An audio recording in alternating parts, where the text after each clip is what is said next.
Mike. Thank you, bro. Hello, everyone. Welcome. You've joined BibleBase.com in combination with newliferadio.co.uk with Mike Coles, an ecstasy to bring you another exciting episode of Broken Bread. This is number 15. Mike and I have a little to and fro trying to work out what number this is each time we've done this, but I think we're definitely study number 15 tonight. And the title then is, Why Then the Law? That sounds a bit abrupt, but it comes a bit abrupt. It comes from Galatians chapter 3 and verse 19. If you've got your Bible, and you really do need to have an open Bible for these little Bible chats and one-sided discussions or conversations that we're having together. And in Galatians chapter 3 and verse 19, we were looking last time at this phrase from verse 14, where Paul speaks about receiving the promise of the Spirit through faith. And then he's making this point that Abraham was outside, in a sense, the old covenant when he believed God. He wasn't joined in a personal covenant in this same way. But God spoke to him. He believed what God had to say to him, and the consequence was that God reckoned Abraham's faith to his account as righteousness. And he's going on with that particular theme. And one of the things he's got to say here now is that if that's the case, and that Abraham was not keeping the law in that sense, if Abraham wasn't undertaking to take upon him the yoke of the law, because it wasn't given for another 500 years or more, or 430 years to be precise. That's very precise, isn't it? But you'll see where we get that from in a minute. And then in chapter 3 of Galatians and verse 17, he says this, And this I say, that the law, which was 430 years later, that's why I said we could be precise, cannot annul the covenant that was confirmed before by God in Christ, that it should make the promise of none effect. So there's a gap between Abraham being justified by faith and actually entering into a covenant with God, which was sealed with the sign of circumcision. From this point to that point is 430 years. And then he goes on to say, For if the inheritance is of the law, in other words, if you earn this promise of the Spirit, if it's your effort that produces this, you keeping the law, this is a very logical question if you think about it. If the inheritance is of the law, it's no longer a promise, but God gave it to Abraham by promise. And then he asks this typically Pauline logical question: what purpose then does the law serve? Or, as the Greek actually has it, much more short and to the point, why then the law? In other words, if this is true, that Abraham was justified by faith before the law was even in force, what's the point of the law? What's the point of God entering into this special covenant with the people of Israel? What's the point of all those commandments and rules and regulations? What's the point of the temple and the priesthood? What's the point of all that? If it is true that the promise of the Spirit is by faith, and because God has justified us, reckoned us to be right with him on account of faith, and of course our faith based on Christ and his work on the cross, then if that's the case, what's the point of the law? What's the point of it? Well, what is the law? Well, the law was a non-detachable element of the Sinai Covenant.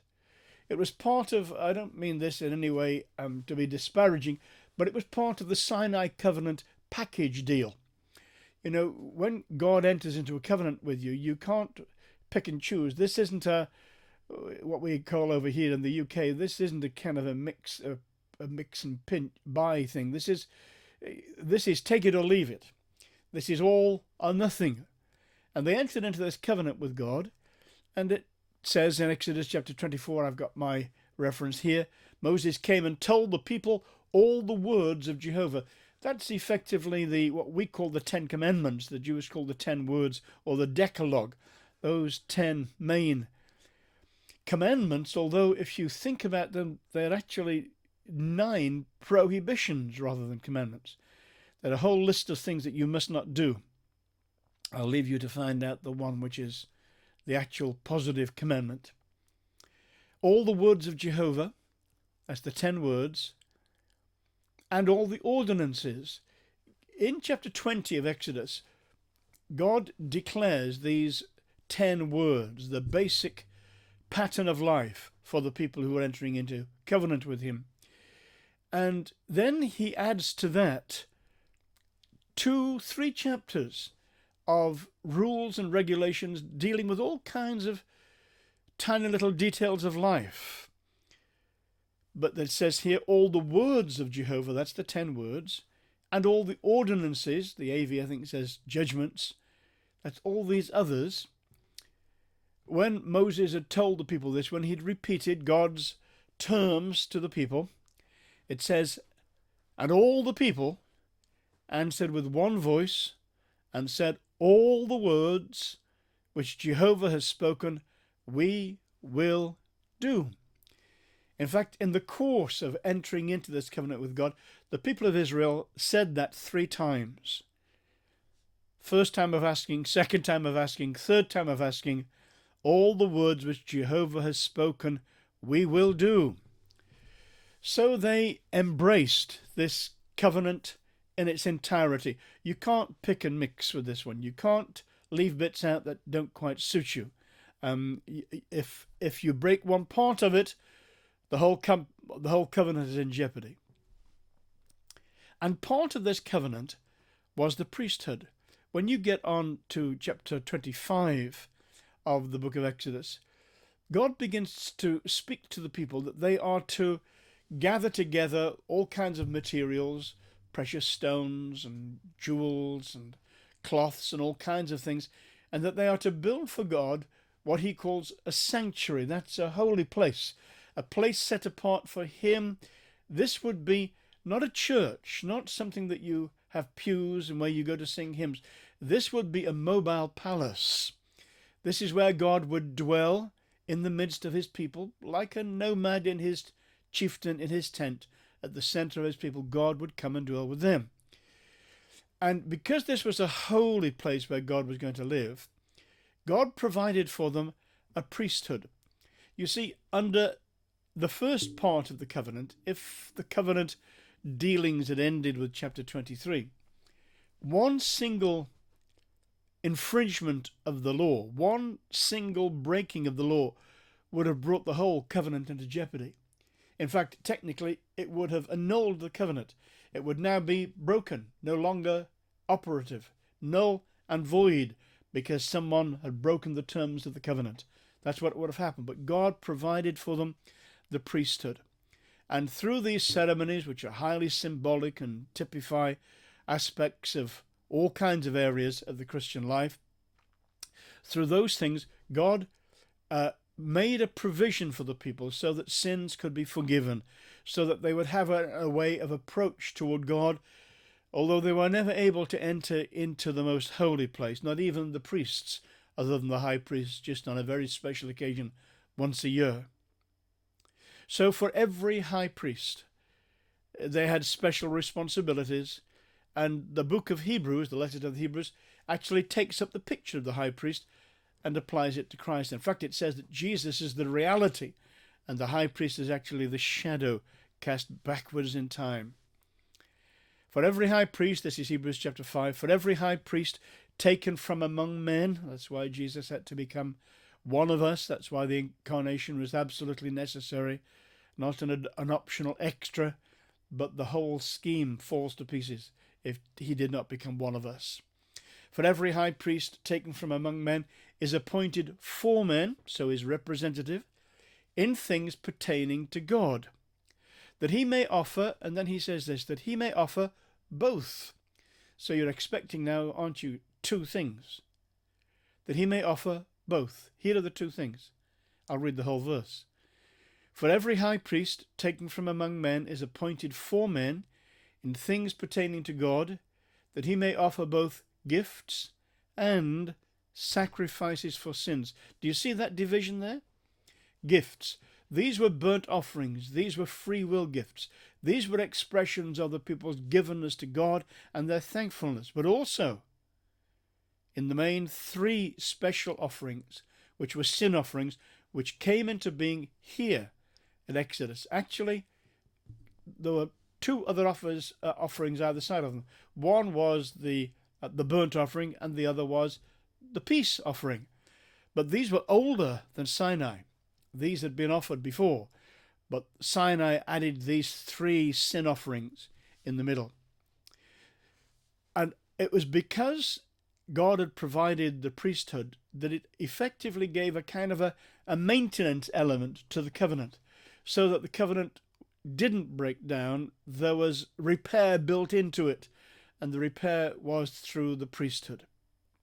The Aaronic priesthood, springing from Aaron, was integral to the old Sinai first covenant.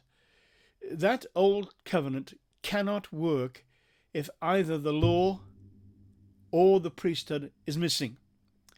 These two elements of that Mosaic covenant are not detachable.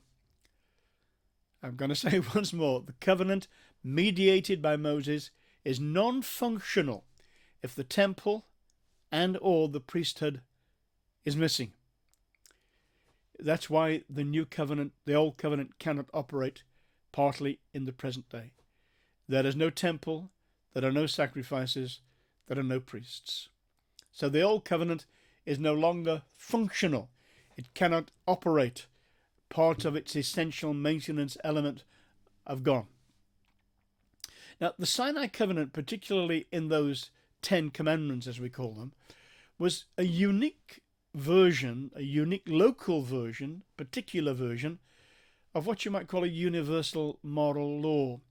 There's a wonderful time when Jesus was questioned when he was in his earthly ministry, and he asked the question, or they asked him the question, and they said, what is the greatest commandment? And he said, the greatest commandment is this, that you love the Lord your God with all your heart, your soul, your mind, and your strength. And I guess they were nodding their head. And he said, and the second is like it. You shall love your neighbor as yourself. And then he said an astonishing thing. He says, on these two commandments, that you must love God with everything you've got, and you must love your neighbor as yourself. On these two commandments hang all the law and the prophets. Everything that was done and said during that 1500 years, from Moses right through to the coming of Christ, all the laws, all the way that God led them, all the prophetic words, all of it hangs on two hooks. You can imagine two hooks behind a door, and lots of things being hung on these two hooks. That's the picture. All the commandments hang, and what the prophets have to say, hang on two hooks. And the two hooks are, thou shalt love the Lord thy God with all thy heart, thy soul, thy mind, and thy strength. And the second hook is, thou shalt love thy neighbor as thyself. In fact, in Galatians, Paul goes on to say that all the law is fulfilled in one word. Really? You say? Yes, that's what he says. All the law is fulfilled in one word. Even in this is Galatians chapter 5 and verse 14. You shall love your neighbor as yourself. And you say, well, that isn't one word. No, but you shall love, in the Greek, is one word. All the law is fulfilled in one word. Thou shalt love. You can put it on two separate hooks. The Lord your God with all your heart, your soul, your mind, your strength. And on the other hook, your neighbor as yourself, but ultimately it's all one word, thou shalt love. This is the moral law. Now, what God did with the commandments at the time of the Exodus and the time of the Sinai Covenant was that he gave a special focus to these laws for a particular reason, and we'll see what that is in a minute. Let's read this bit here just so that we've got it all before us. This is Galatians chapter 3, and I'm going to read this time from verse 15. Brethren, I speak in the manner of men. Though it's only a man's covenant, yet if it's confirmed, no one annuls it or adds to it. Now to Abraham and his seed were the promises made. He does not say and to seeds, as of many, but as of one, and to your seed, who is Christ. We'll see the relevance of that later. And this I say, listen carefully now, please. The law, which was 430 years later, cannot annul the covenant that was confirmed before by God in Christ, that it should make the promise of no effect. For if the inheritance is of the law, it's no longer a promise, but God gave it by promise. So Paul says you can't add something to this covenant that God made with Abraham when Abraham believed God and entered into that relationship with him. You can't then add things to that.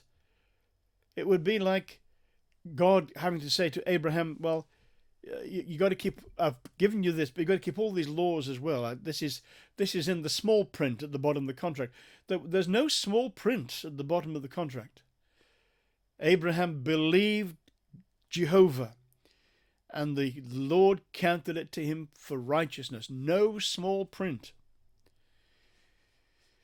So, and you can't annul it, not without the consent of both parties. I suppose you could break it, and then it becomes non-existing. So the promise, let me put it like this, the promise can stand on its own feet. The law can't. The law, you see, was added to the promise for a specific purpose we shall see in a moment. But the promise is added to nothing. The promise is a standalone promise. It's by grace through faith. Absolutely, that's it. That is the ground of a man being right with God and declared right with God. Abraham received circumcision as a seal of the righteousness of the faith which he had while he was still uncircumcised, that he might be the father of all those who believe, though they are uncircumcised, that righteousness might be imputed to them also, and the father of circumcision to those who not only are of the circumcision, but who also walk in the steps of the faith which our father Abraham had while still uncircumcised. That's Romans chapter 4. So, did the law fail? Well, in its purpose. Well, it failed in the way that a spanner, or you, as you Americans call them, a wrench, fails as a tool for slicing bread. That a spanner, a wrench, is an utter failure as a tool for slicing bread. But then it was never designed as a method for slicing bread. And the law was never designed as a method for acquiring righteousness which would gain access to God. So that wasn't the purpose. So if that's what you thought the purpose was, it was an absolute abject failure. But then that wasn't in the plan. That wasn't the purpose of the law. So what is the purpose of the law? We're back to our question. Verse 19. What purpose then does the law serve? Or, as we said, it says,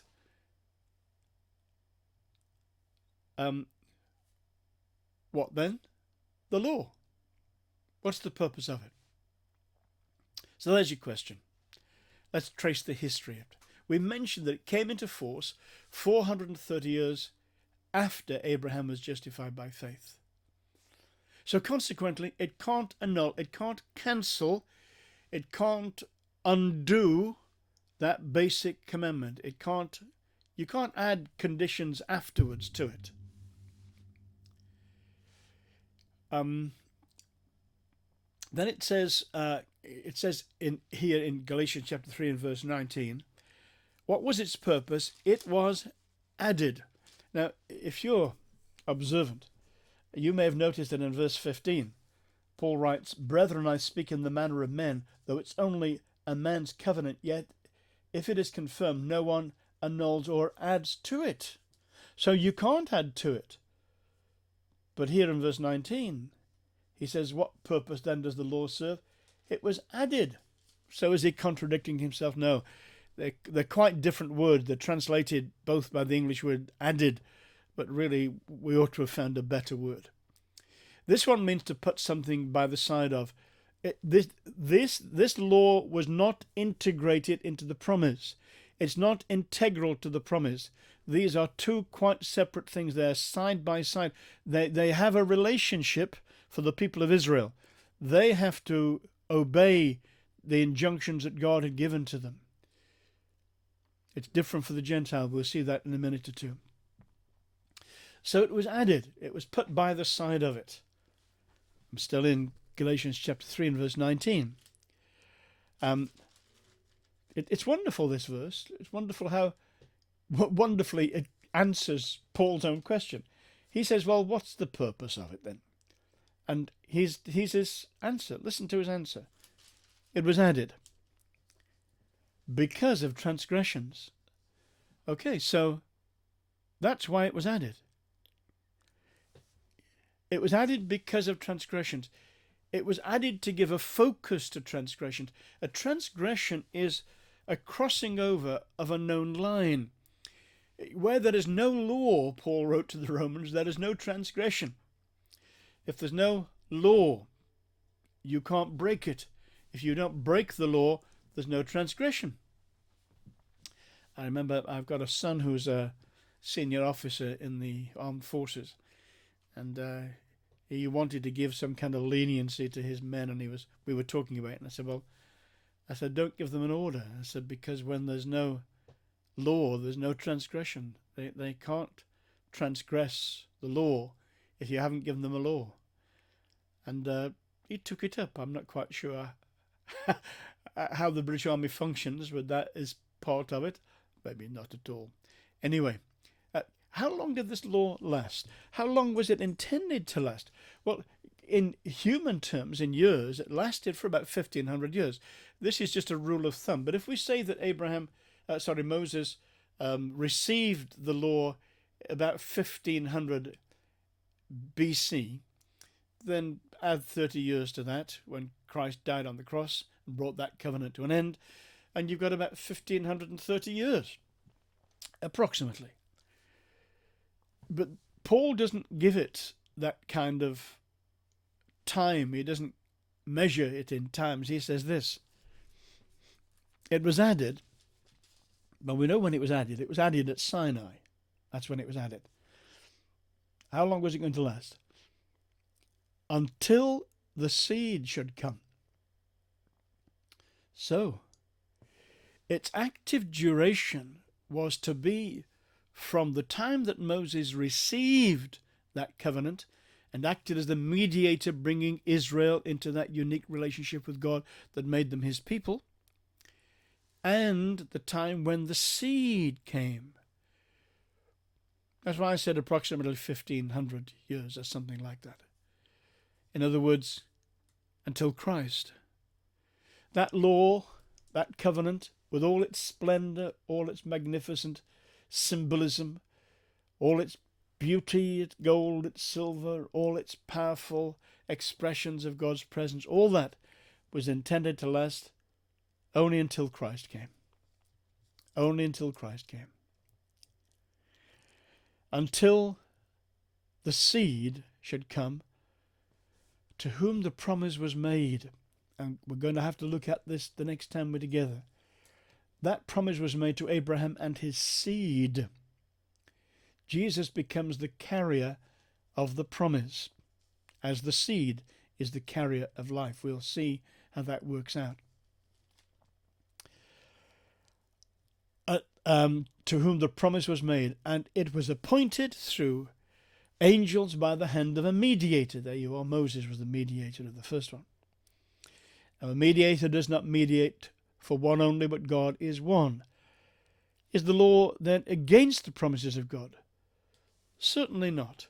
Well, okay, we've said that it's added because of transgression. It's added so that sin can be quantified. You see, if I say to myself, oh, I'm fit, yes, I'm really fit, how are you going to challenge that question? But if you give me a list and you say, well, if you're fit, you'll be able to run up and down these stairs 3 times without your heart rate going above this, and it'll recover in this amount of time.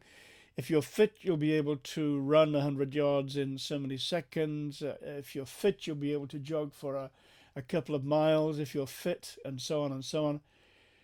Now when I say, no, well, I'm not fit in that case.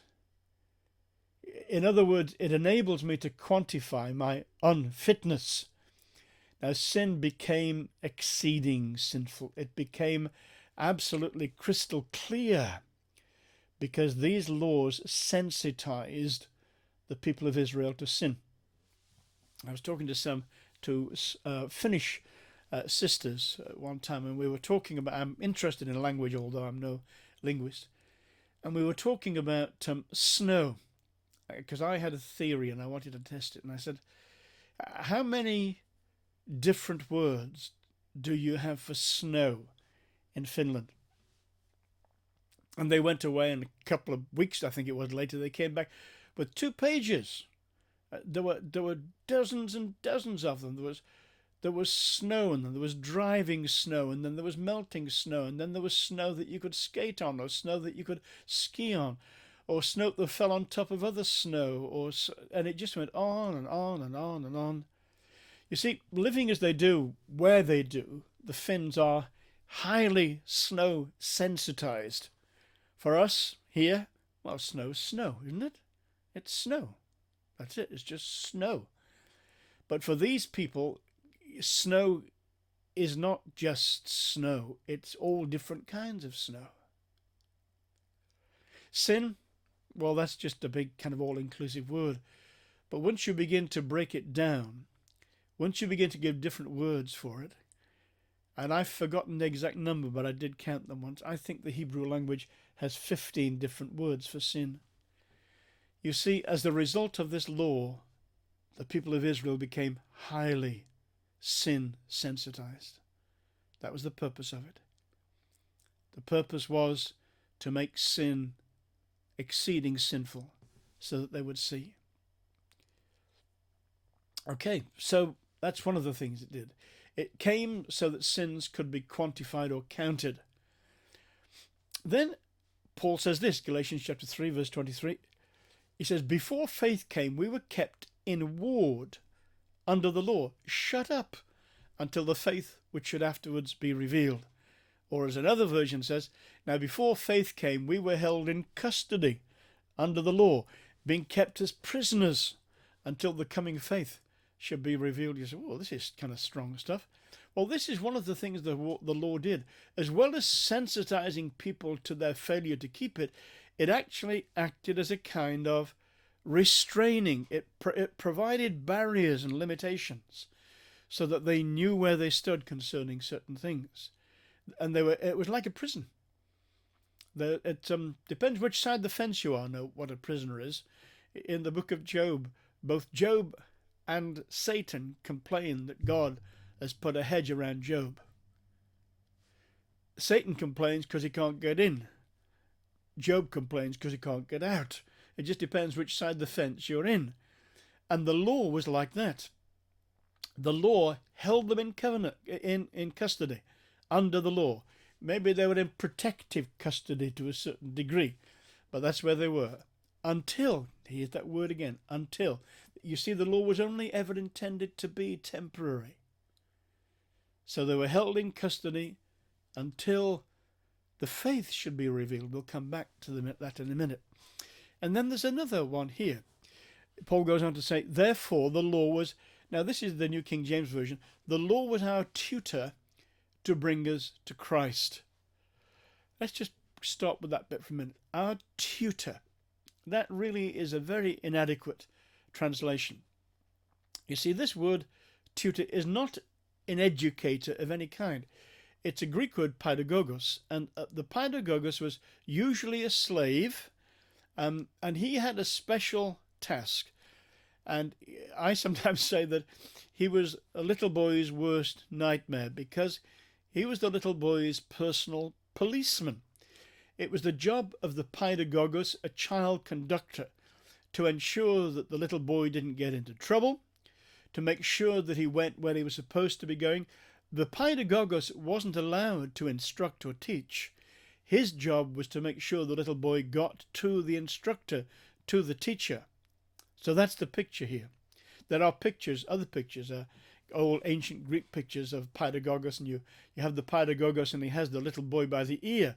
Or some of the paidagogos actually have a little whip in there, encouraging their charges to get along to their lessons. Therefore the law was our child conductor to bring us to Christ, that we might be justified by faith. You see, the law it hedged us in, it closed us in, and then it hustled us along the way. It's I don't know whether you've ever seen them kind of herding cattle into trucks for transport and that, and they have these kind of movable fences, and they slowly move them into a funnel so that the cattle or the sheep slowly come into that, and then they have nowhere else to go except into the back of the truck. That's it. And if they're not moving quickly enough, they'll get a dog at the rear, nipping at their heels and just kind of urging them on so that they've got nowhere else to go and they're going to get there quickly. Well, these are two amazing pictures here. They're hedged in, held in custody, so there's nowhere else they can go, and the law's behind them as their tutor, hurrying them along the way to get them to Christ. So what's the purpose of the law? Yes, it was to make them sin conscious, to make them aware of their need, and to add urgency to their coming to their Saviour. That's what it is. We'd better stop there. That's the purpose of the law. There's Paul's question, and there's his answer. So what use does it have for us now? We'll leave that, maybe attach it onto the front of next session. Paul wrote to Timothy, here's your clue. And he says, there are some who misuse the law, but the law, he says, is good if someone uses it lawfully. Rules and regulations can have a purpose in our lives, but we need to understand and have it crystal clear that they never enable us to acquire merit. They never enable us to acquire righteousness, our own righteousness that we can stand in and so insist upon access to God. That always and only has to be by grace through faith. Good night. The Lord bless you. God willing, I look forward to seeing you same time, same place next week.